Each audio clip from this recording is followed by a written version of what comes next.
وقال الذين لا يرجون لقاءنا لولا أنزل علينا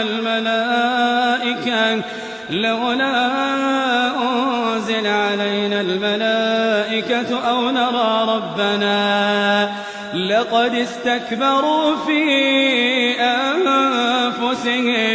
لقد استكبروا في أنفسهم وعتوا عتوا كبيرا يوم يرون الملائكة لا بشرى يومئذ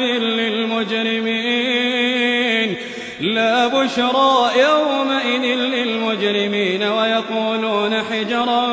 محجورا وقدمنا إلى ما عملوا من عمل فجعلناه هباء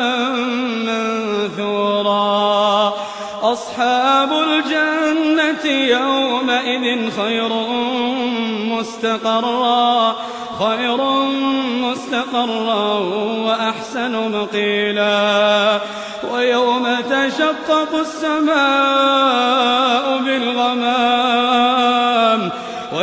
تشقق السماء بالغمام ونزل الملائكة تنزيلا الملك يومئذ الحق للرحمن وكان يوما على الكافرين عسيرا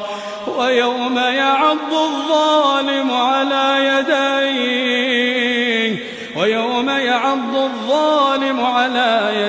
يقول يا ليتني اتخذت مع الرسول سبيلا يا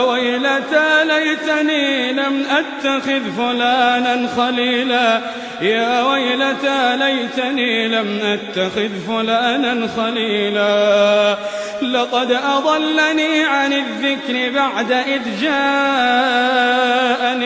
وكان الشيطان للإنسان خذولا وقال الرسول يا رب إن قوم اتخذوا هذا القرآن مهجورا وكذلك جعلنا لكل نبي عدوا من المجرمين وكفى بربك هاديا ونصيرا.